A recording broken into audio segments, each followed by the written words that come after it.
All right, today my topic is supposed to be Christology, which is a fancy way of saying I'm talking about Jesus, who he is, what he means to us and our faith, and what we want to be as a church. So I tried to take this as if I was smart enough to talk about Christology in general, but I don't think that that I can claim to be a scholar enough to do that. So instead, I'm going to simplify it down and just say that I'm going to talk about Jesus. So the whole concept of what I'm going to talk about today is who Jesus is, what he represents to us, to our faith, and to who we want to be as individuals and as a church.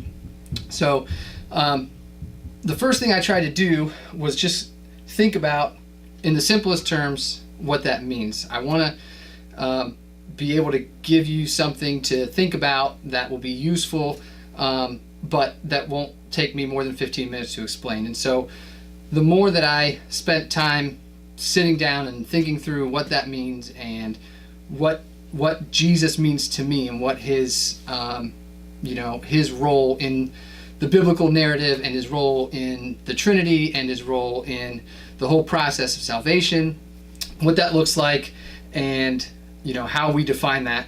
And that gets pretty deep, pretty wide, and pretty sophisticated pretty quickly. So I tried to figure out a way to boil it down to think about what are the easiest ways to describe Jesus. And obviously there's a million directions we could go. There's a lot of different ways to think about how we want to conceptualize that whole idea. But the two that I came down to, or the two kind of biggest words that kept coming back in my mind, were number one, sacrifice, and number two, perfect. And so I'll talk a little bit about what those two things mean in general, in terms of what the Bible tells us, what Christian tradition tells us, and then I'll talk a little bit about what that means to me specifically. And hopefully I'll say something meaningful to you, and if not, then you can come tell me about what you think about it. So we've got a few verses to kind of go through to address these, and then the rest of it will kind of be my own commentary on that. So the first verse is in Leviticus. So we're going back to the Old Testament in the Levitical law, and it's describing what a sacrifice should be in the Old Testament. So this is pre-Jesus, and kind of some details. It actually is a pretty long description in Leviticus about what the different kind of sacrifices are and what they mean and how to do them correctly and who should participate and all that stuff. But I'm going to take a really small section of that and kind of go from there. So it's just verses 3 and 4 in chapter 1 of Leviticus, and it says, "If his offering is a burnt offering from the herd, he shall offer a male without blemish. He shall bring it to the entrance of the tent of meeting, that he may be accepted before the Lord. He shall lay his hand on the head of the burnt offering, and it shall be accepted for him to make atonement for him." So a couple of things I wanted to point out in there. The two biggest things, it says that it's got to be a male without blemish, right? So the idea here being it has to be perfect. So when they're taking an animal to be sacrificed, they're not picking the weakest in the herd. They're not picking some low-level animal that's easy for them to give up. They're getting their best. So they're taking the one that has no blemish, that has no imperfections. They're bringing that to be slaughtered and to be sacrificed. And that process then in verse 4 says to make atonement for him. So the whole idea there being that what they're doing is they're sacrificing something to God to represent that they've sinned and that they need something to atone for that sin. And so the atonement represents them laying something down to say that they've fallen short, they have not lived up to the law, specifically in this case, and that they have something that they have to give up in order to make up for the error or the thing that they did to separate themselves from God. So that's what the basis and the fundamental belief in a sacrifice is, where it comes from, and how it works. So we're going to jump ahead to Hebrews. So if you think about the the biblical narrative. We just went from pretty much the very beginning, and then there's all of the stories in the Old Testament of all of the the men who represented God, sometimes well and sometimes poorly, as well as the story of Israel itself and their relationship with God. And then we see Jesus come in, and his life is documented in the Gospels, and then beyond that, there's more letters and descriptions of who Jesus is and what his time on earth meant to the rest of us, essentially. So in Hebrews, we get some explanation of that. So this is after Jesus has already lived and died and been risen, and this is what it says. This is chapter 10, and I'm going to read verses 1 through 14, and it's kind of a little bit longer passage, so bear with me, but I think this gives a pretty good explanation of how Jesus represents that sacrifice that we just read about in Leviticus. So in verse 1 it says, "For since the law has but a shadow of the good things to come instead of the true form of these realities, it can never, by the same sacrifices that are continually offered every year, make perfect those who draw near.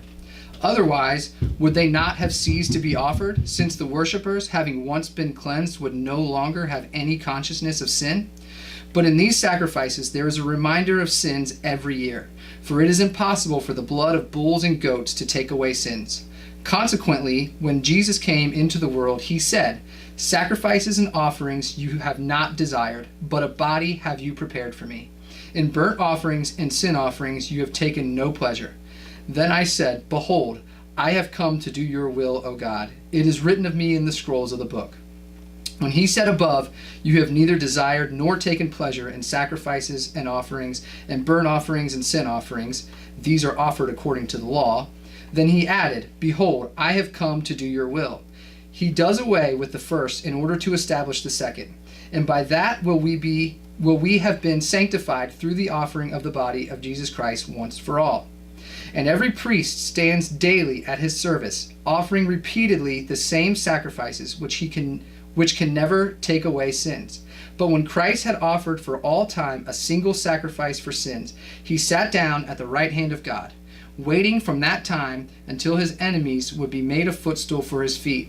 By a single offering he has perfected for all time those who are being sanctified."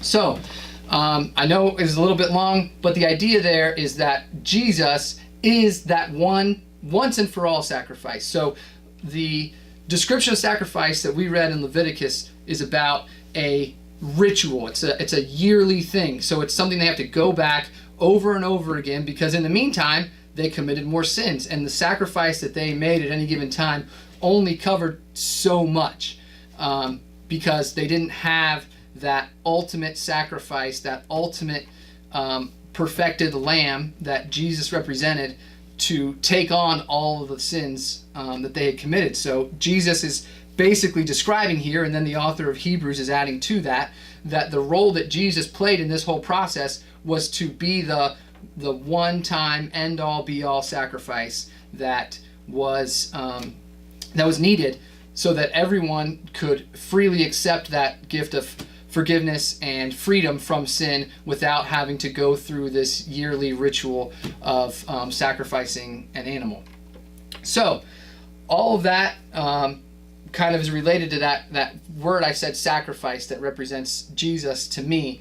But then perfect is another big part of that. And so captured in both of those verses is that idea that it has to be perfect, right? We talked about in Leviticus how it had to be a perfect animal from the herd. And then Jesus talks about how he perfected our faith. And so what I want to talk about probably more than anything is this idea of perfection and how Jesus represents perfection. So in also in Hebrews, back a few chapters, in chapter 4, in verse 15, it says, "For we do not have a high priest who is unable to sympathize with our weaknesses, but one who in every respect has been tempted as we are, yet without sin." So Jesus represents the perfect person. And he doesn't just represent the perfect person, he was the perfect person. He lived life on this earth as the perfect person. And that perfection is what makes him the perfect sacrifice. What makes him able to be the sacrifice for the rest of us. None of us would be able to be the sacrifice for any other of us, because none of us are perfect and have that that ability to stand in. However, I think it's interesting, at least this is something that's been kind of bouncing around in my head as I've been thinking through this, is this idea that Jesus was sacrificed, or he was able to be the sacrifice that we needed because he was perfect. But I think another point to that is that he was perfect because he was willing to be sacrificed. And so that's why this has been so kind of a tough thing for me to get my mind around, is this idea of what does Jesus's perfection mean. So I was trying to think about this earlier today and get my head in a place to be able to explain it well, and kind of like, you know, an athlete warming up for a game, listening to some music to get pumped up. I was listening to just some hymns and general kind of Christian music, and I was trying to listen to things that spoke specifically about Jesus and who he was and what he meant to different people at different times when they were writing these various songs. And I feel like I heard a lot about kind of Jesus's how he saved us and how he created a way for us to go to heaven and to be forgiven of our sins and so that we can have grace. And all of those things I think are obviously great, and that's what that's what we kind of bank on as Christians, that we have the ability to come before God and that we have the ability to spend eternity with him because of what Jesus did. But what I felt like I didn't hear very much, but that I am trying to get my own head around, is what does it mean that he was perfect? And I think that's an easy concept to say and just to throw out there, that something is perfect. But I think it's really hard to really think about that in action. What does perfection look like? And I think, you know, when you read through the Gospels and you see how Jesus led his life, the example there is so broad and so deep and so all-inclusive of what perfection means that I think sometimes we miss the whole point of reading about his life. And I think he says, you know, a lot of things that we hear quoted a lot, and he obviously, you know, completed his life or his purpose on earth by dying and being resurrected. And I think we focus on those things a lot, but as we try to live day to day and we try to set a standard or an ideal in our minds of how we should live out our lives, what does that look like, and how do we define that? And I think, to me, that requires a lot of really kind of digging deep and asking really specific questions about how Jesus lived and how his example is the standard for us. And I think that it's easy to kind of get ourselves to a place where we are accepting of the forgiveness that comes with Jesus, and we just feel like we can live, you know, however is most comfortable, or we can kind of pursue the things that make us feel good or make us feel accomplished or make us, you know, be the person that everybody else loves. But how do we set our minds, set our eyes to the example that Jesus actually set by living every single day and letting that define how we ought to live? And so I was thinking of a few examples of this, and one is, you know, something like watching a gymnast perform a routine, and when they're done, you know, the judges are looking for every little tiny imperfection, and they may see something that the average person watching this has no idea why that routine wasn't perfect, right? To us, it's always, well, that's something I know I'll never be able to do, and they looked like they did everything exactly right. But then there's little things that only a trained eye, only somebody who really is paying close attention and knows exactly what's supposed to happen can critique and can judge and can make decisions about.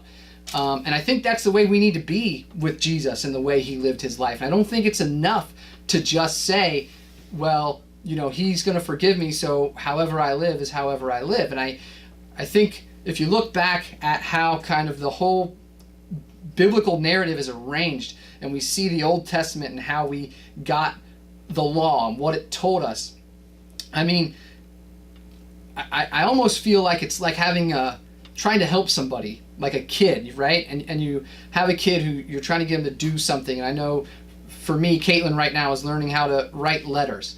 And it's like you watch her write it wrong over and over again, and you keep telling her, no, do it this way, no, do it that way, no, you missed this spot, no, that's not supposed to go there. And then eventually you just kind of get frustrated and say, well, just get out of the way and let me show you, right? And I think that's almost what we see in the Bible. It's like we have the whole Testament of all these people, and God saying, here are the rules, here's the standard, here's what you need to do, over and over again, telling them, helping them, walking them through it, and over again they fail and they can't do it. And then finally Jesus is like, all right, just let me do it, let me show you. And so I think that what he shows us in his 3 decades on this earth is much more, not much more, is at least as valuable how he lived for those 30 some odd years as those 3 days where he died and was resurrected for us. And while we like to take advantage of the death and resurrection part of it, I think we need to establish and be very clear in our own minds about what that person who actually lived every single day for 30-something years and was perfect, every single one of them, what does that look like? And how do we make that the standard for how we ought to approach our day-to-day, rather than aiming for whatever goals satisfy our present needs and then saying, oh, well, those 3 days at the end make up for all that, so I'm good. So hopefully that made sense and it was easy enough to follow, but we'll find out. I have a few questions that we can talk about when we get together. So I'll just read those and then provide those with this video as well. So a few questions to think about to go along with this. So number 1, what words come to mind when you think about Jesus? Number 2, is all sacrifice inherently good, or are there good and bad sacrifices, and what is the difference? Number 3, how do we define perfection for areas that Jesus did not specifically address? Number 4, how do you work out in your own life the pursuit of an unattainable goal? Number 5, what are some things we can do to help us better pursue Jesus' example of perfection? Number 6, how do you explain to people that you pursue perfection but fall short?